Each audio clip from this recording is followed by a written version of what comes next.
us on current trends in the workplace. Yeah, current trends in the workplace. Now we have hybrid, we have remote work and everything. So we need to, infuse ourselves and just know what obtains in the, current workspace. So sit back and enjoy. Thank you. All right. I'm so sorry. Sorry. Praise the Lord, church. Okay, I just found out that I wasn't alone in that sphere. When Pastor Omi called me, the first thing that hit me was, Quincy, are you sure you want to do this? I almost said to her that I wouldn't, but I saw it as an opportunity to learn, unlearn, and relearn. I'm a salesperson. I work with Nigerian Botley Company. I'm a core salesperson. Like every other person that has come here, the people that have been talking to you, they work in glass houses. But I work on the streets. I interact with market women, witches and wizards, amoebas. All right. Now, my dynamics have changed because I've listened to a lot of very intelligent people and I was able to get some grasp from them. Brother James is a core salesperson as well. He said something. He said, I want to tell you how you can own a property without having money. I heard him clearly. Now, in sales, in core sales, that is called the open benefits. The big picture. It's called the big picture. You could walk out to a customer and say, Mama Bumi, do you know I can help you make extra 150,000 naira? You use it to call attention. And the person will ask, how? The moment the person asks how, the person has opened up for you to enter, finish. All right. Thank you very much, Pastor, for giving me this opportunity to teach myself and let people hear me. Now I'm handling current trends at the workplace with emphasis on being effective at the workplace. Now, you know we live in a VUCA world where everything is volatile, uncertain, complex, and ambiguous. Now, I'm not going to dwell here. I'm just going to walk through here while we'll discuss on the emphasis. The emphasis of being effective in the workplace. Now, when you are faced with volatility, the rate of change as we see in our environment today, what I advise you to do is to have a clear vision. Have a clear vision and you'll be fine. If you are uncertain, all you need to do is to understand. Understand the situation at that time and you will thrive. If it is complex, too many things to handle at the same time, all you need to do is to seek clarity. And once you're clear, you are fine. And when it is ambiguous, you need to be agile, you need to take the right decisions, and you will be fine. And that will take me to the discussion proper. What I must do to be effective at my workplace. 1, perception. You will agree with me that when you meet people, the first thing that strikes you is how they look.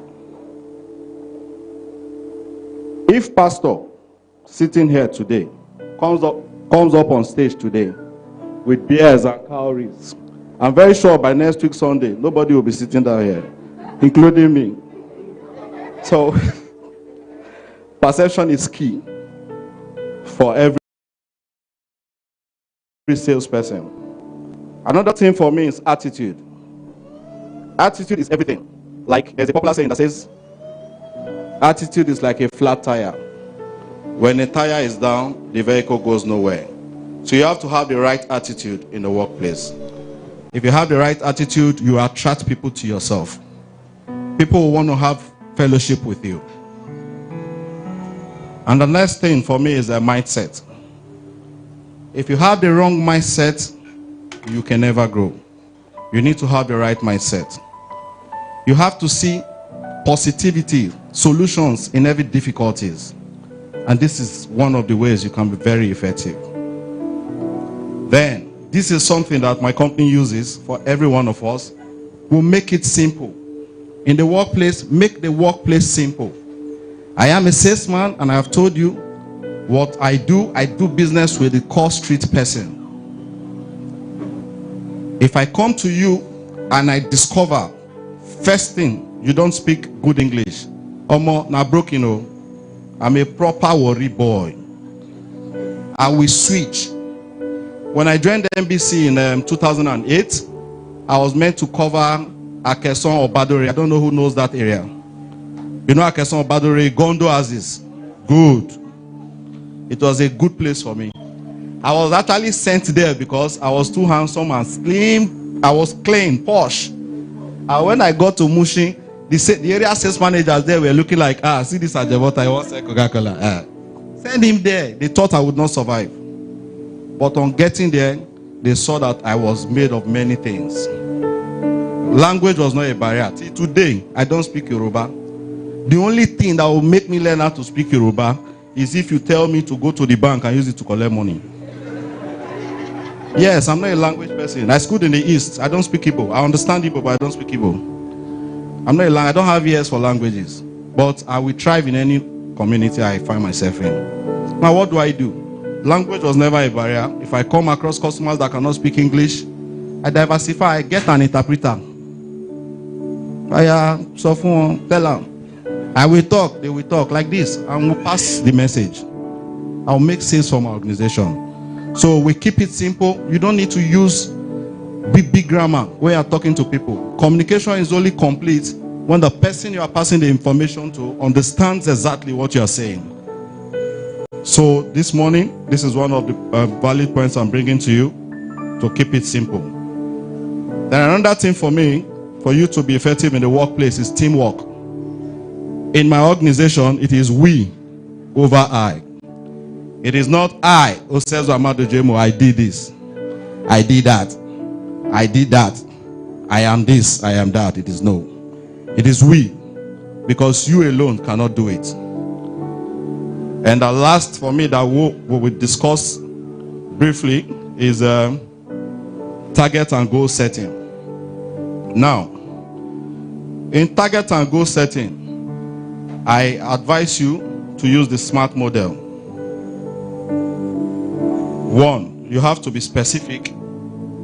You have to be specific in your setting your target in line with your objective. What am I saying? I'll use my job as a description for you. In this month of November, Coca-Cola November month ended. Pardon me, please. Coca-Cola November month ended on Friday. I had a target of 40,000 cases to do. When I mean cases, I mean packs. 40,000. Now, that is the specific target that has been set for the month, from the beginning of the month. And this month has 24 working days, right? 4 weeks, 6 days in a week. Then the M for SMART says the target should be measurable. The target you set for yourself, you should come every other day to say, okay, as of today, this is my target. What have I done? It should be measurable. Am I ahead? Do I keep at what I'm doing? Am I behind? What else do I need to put in to get there? Then this target must be achievable. You have to set an achievable target, not knowing that the strength of your territory, looking at prior year, you did 38,000 cases. This year, 3 months trend, you've been averaging 39, 40, 41. Then you are asked to set a target, you set 60. It's unrealistic. It's unachievable.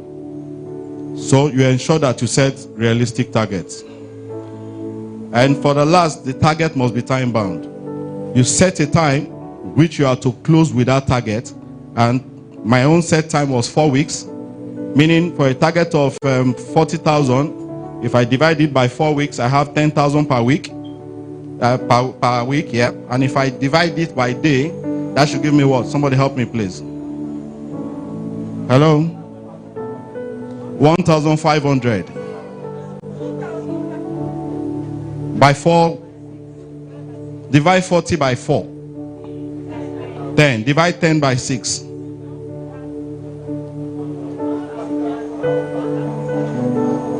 Okay. Now I have 8 personnel, business developers working under me. Divide that daily by 8. About 208 thereabout. Now, you see, the figure has been broken down daily to a very minute figure. It doesn't look ambiguous anymore. It is achievable. It is realistic. And you go by day, you hit it. You hit it day by day. You will hit your target for the month. Thank you.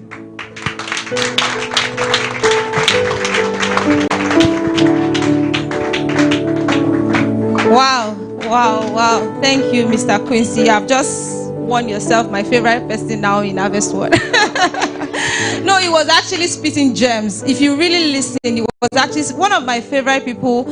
Are people that are always looking forward. I don't like grumpy people, and I just like to surround myself with people who are always, when I get faced with difficult situations, I take a step back and I want to take the simplest way to go forward. And he was saying a lot of things there. I really appreciate you. Thank you very much, sir.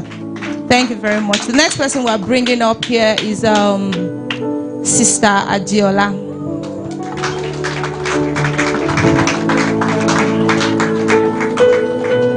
So I won't do so much of introduction because we're out of time, or we're running out of time. So she'll be talking about living healthy. Thank you, Sister Adiola. Good morning, everyone. It's good to see these beautiful faces here. Okay, I was told I don't have so much of time. I want to talk about nutrition. Okay, let me read the definition from here.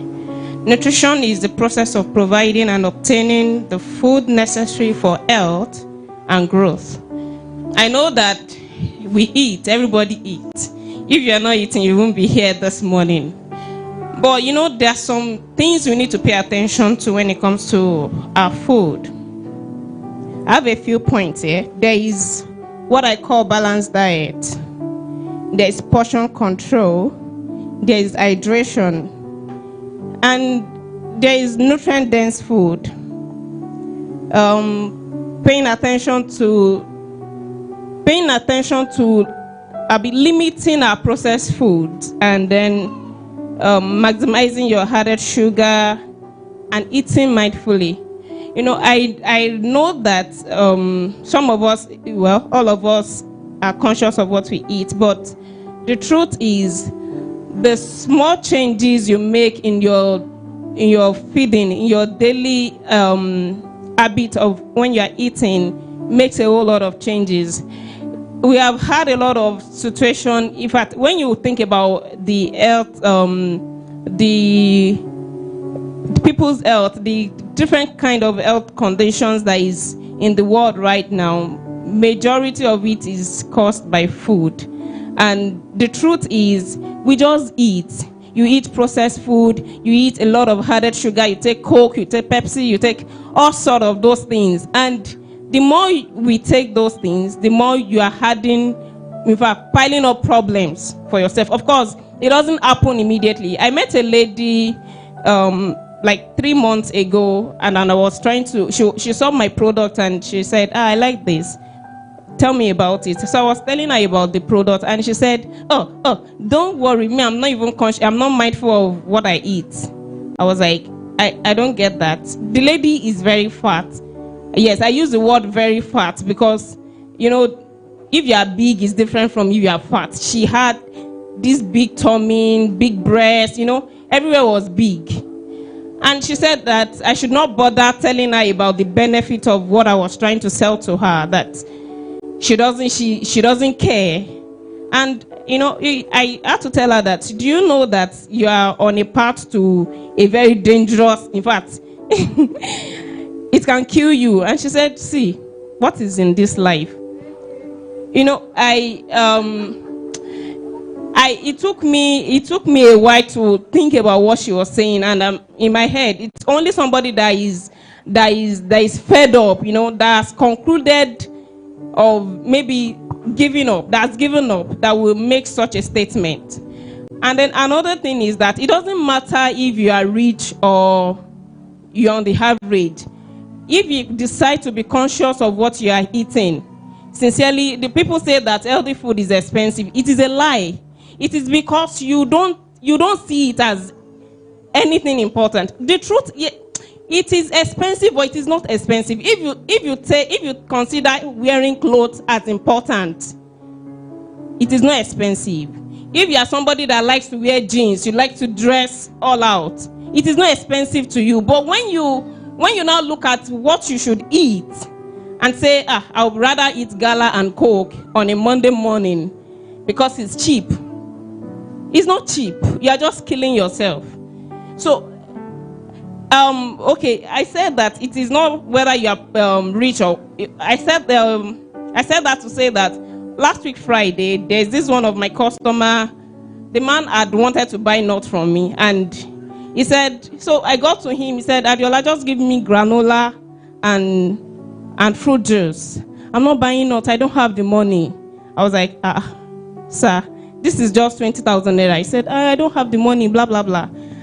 Then he said, do you know how much I need to pay right now? My car is 40 and the plumb, the pump inside it costs 2 million naira. So I have to ask him, excuse me, you are paying 2 million naira to fix your car, but you don't want to pay 20,000 naira to fix your body. That is really bad. You know, people prioritize some things that are not necessary. I'm not saying driving a car is not necessary. It is actually, but your health is way more important. You know, you are priceless. Your body is priceless. If you do anything, in fact, you'll be accountable to God if you eat wrongly. You will be it is when you don't see the value of this body that the Lord has given you that you will take coke and take sugar and keep eating rubbish. Please, I don't have so much time, but I want to call our attention to the things we eat. Yes, I know there is vegetable, we eat afan, we eat edikai corn and all of those things, but that is not enough. If you are eating akpu, you eat fufu of 300 gram, and you are eating, sorry, I'm used to gram, I don't know how to quantify. You eat akpu that is this, you know, that is like times 2 of this my my fist, and you put vegetable that can't, you know, it's just so small. Could make sense. It doesn't make sense. So please, as much as you are conscious about what you are dressing, your dressing, the way you look, people buy cream, you buy all these organic, you buy sunscreen, you buy I've heard people buy sunscreen of 15,000, 20,000, and these people are eating bread. They are eating agege bread. For goodness sake, match. Like, please pay attention to what you are eating. Eat fruits. Eat beans. There are different types of beans. It's not just the normal olonyi or the white one. There's so many types of beans. Eat protein. Eat chicken. You know, these things has a lot of value to your body. And the truth is, you need to also be conscious of your portion. Because yes, some people want to add weight, some people don't want to add weight. But the truth is, your portion also matters in whatever you are eating. They said I should round up. I think with this, you said, with this viewpoint of mine, I hope I've been able to enlighten you with what you should eat. Thank you. Oh my God. Sister Adiola, you came for me. She was personally attacking me, and she will say it and look at me. And I have a personal testimony to that. I was spending money on skincare, and oh no, I had a lot of pimples. Guess what cured my pimples? You guys, if someone is battling with acne right now, take pineapple. I promise you. I'm not even joking. It cleared my pimples, and I was spending money on skincare. Guys, living good is, I don't know the proverb now or the saying, but it's good living. So the next Mr. Adiola, wow, you came for me. Wow, okay. So we'll be having another panel session quickly. This time, don't worry, we won't take your time. Let's welcome Sister Tobe to introduce our panelists.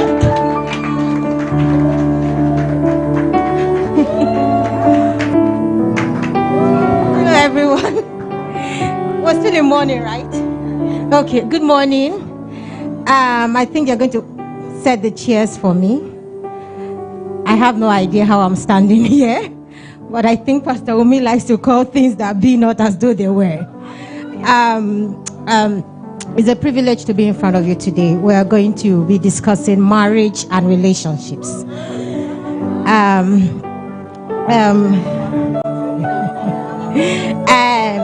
for some reason, I'm going to be moderating this session.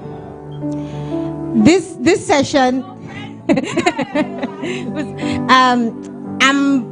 my name is Toby. I know everybody knows my name is Toby. I'm really going to try. I'm going to try to talk about my career. I'm going to talk about what relates to this session. I'm happily single, but also desiring and believing for marriage. And one of the things we want to do here today is to hear from both the married and the engaged. I have wonderful people that will be joining me in this session. And please, just make welcome to each and every one of them as they come. I have Sister Remi Omotosho.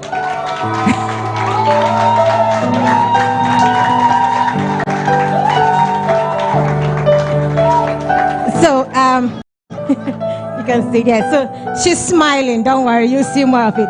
So, Sister Remi is a professional trained nurse. And that makes a whole lot of meaning for us here, because she's not just a mother, she's a nurse taking care of other people as well. But she's retired to the business of making fashion. In the fashion industry. And she's married for 17 years. That's a whole lot. With the 2 months Indomie marriages we're having these days, it's 3 days, it's 5 days. We have someone married for 17 whole years. And she's having us to join us here today. And secondly, we have Brother Bimbo Motosho. He's a techpreneur, and that's a very interesting word.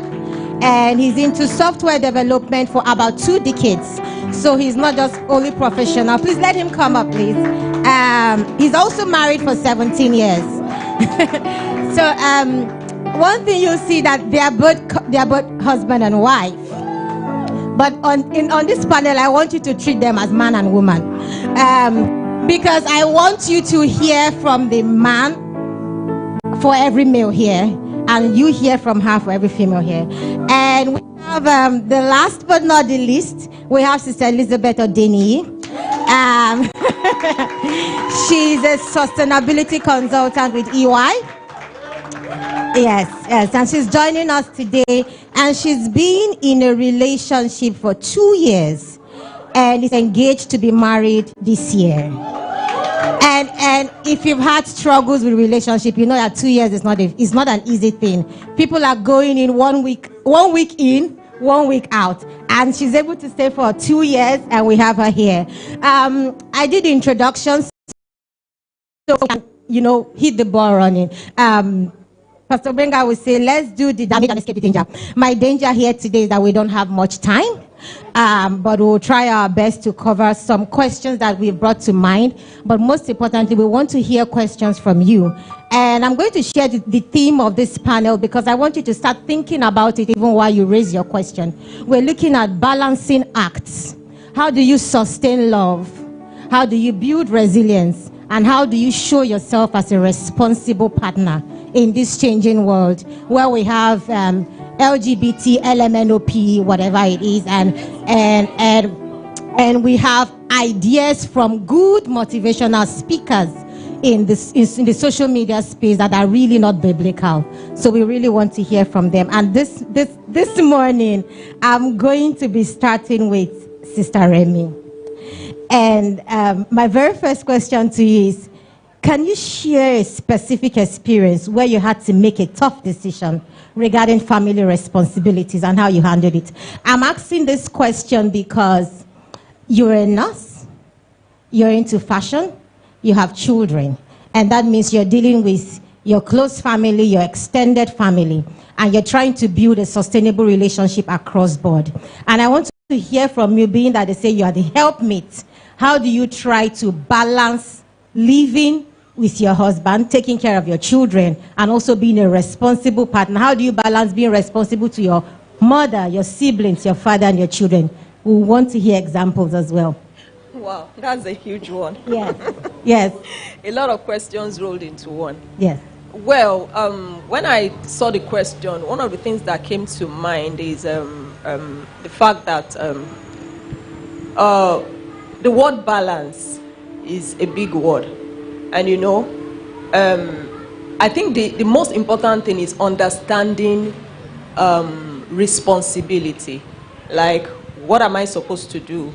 What is expected of me to do to all these people? So we have time, we have money, we have a lot of other things. But I think one major part I'm going to talk about is how you can actually be responsible in terms of finances, especially to the extended family.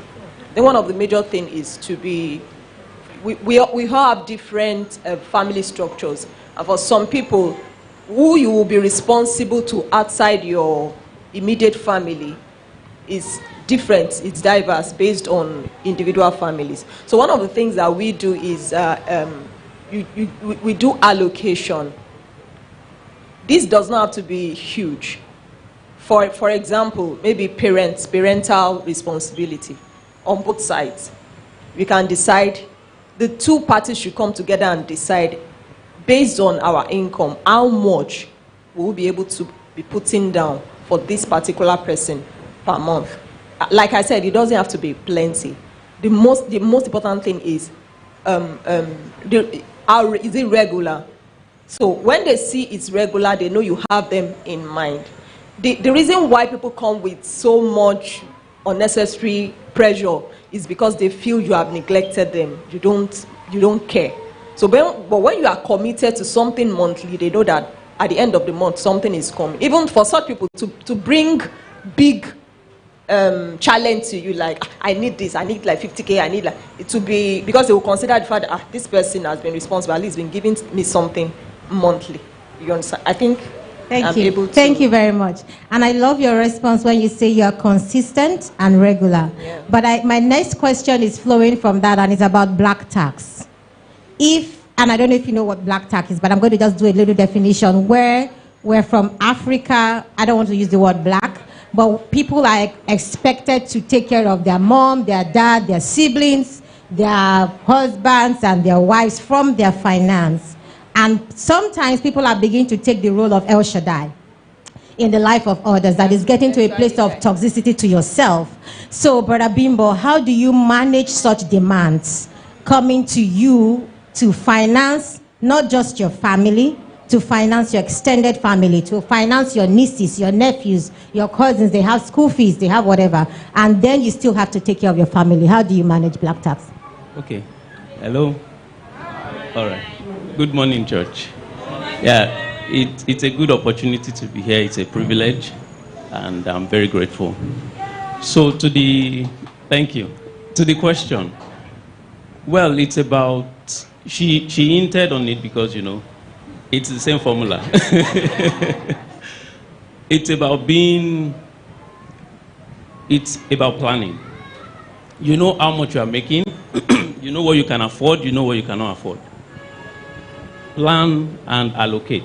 That is what we do. We apportion. And if you can't surprise me. It has to be really urgent. Also, you have to believe that I am mindful of you. So if I say no, believe that it's because I don't have. If you trust me that I really care about you, if I turn you down, you will know it has to be something very, you understand? But if it is urgent, also I have to be able to look at what I can shift around in my own space to meet your need. So the primary thing is plan and communicate. Don't be obscure to your people. Have some level of transparency. It depends, and it varies from family to family. There could be very, very unreasonable people. So I wouldn't rule that out. to such, you don't owe any apology. You understand? But if they are very reasonable people, try to carry everybody along. Have a plan. Let people know that, oh, this person is mindful of me. So if he says no to me, it really must be that he doesn't have. Thank you. Thank you very much. I think that's very helpful for us to hear how to balance our finances in our marriage. I'm going to be tilting a bit to reigniting passion, and I'm going to be asking Sister Elizabeth. I'm picking you not because of you. I know you're smiling like I'm not married yet. Why do I want to reignite passion? But as a Christian engaged to be married, how do you maintain and enhance the spark in your relationship while staying true to your faith? And please give us examples. This is very crucial because I think you should be attracted to who you want to marry, but how do you maintain that spark even before you get into the marriage? Okay. Hello, can you hear me? Okay. Okay, thank you very much for that question. I think I want to lay emphasis on the fact that we are Christians, and so we can't do relationship like the world does, because even before coming into the relationship, we came from the angle that this is long-term. We're not going up and down, and also the fact that we are going to follow the tenets of the Bible. So one of the things for us is we maintain consistency, and we've communicated our expectations of each other.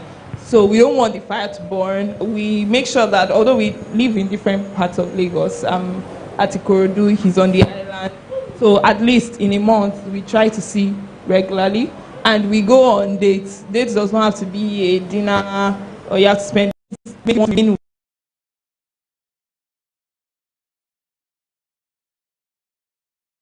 with them, things that is there any other person that's going to give me this kind of attention?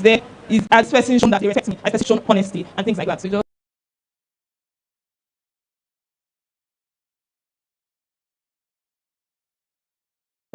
one more question for you, and talking about the transparency, vulnerability. So, what were top things in your mind when you were trying to pick a partner?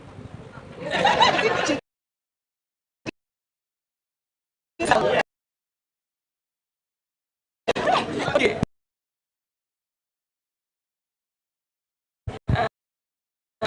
Me,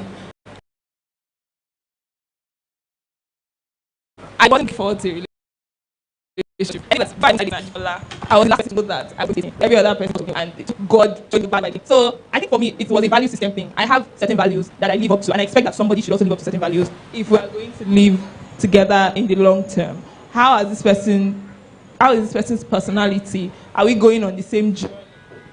Those are discussions and conversations that we had before we both made the decision. So I'll say, for instance, there was somebody that I liked before I met Ajibola, and the person wanted to relocate, and I didn't have any plans of relocating, so we couldn't meet at the middle there.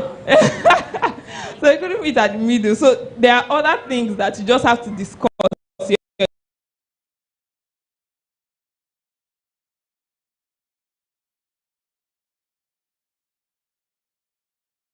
Expectation that if you leave, because most of us investing a very long list, and that list has fantastic things. Your desires are valid, but they are not realistic.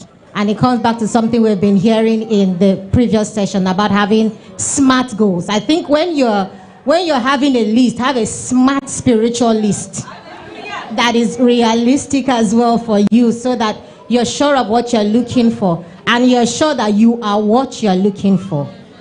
You cannot be, your specs. Thank you very much. Yeah, what you're looking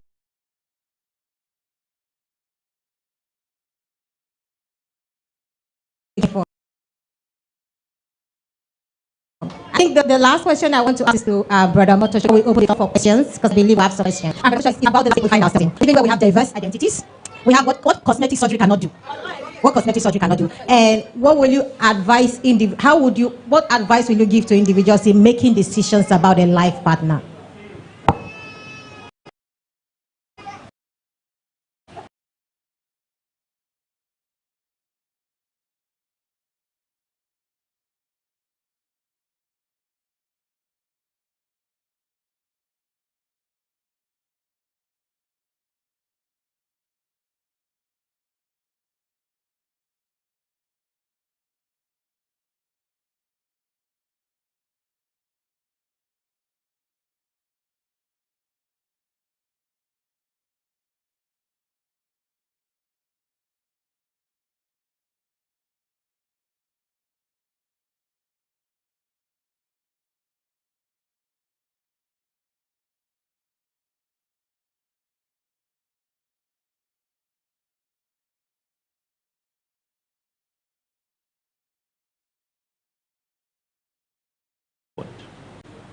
it will fade very fast.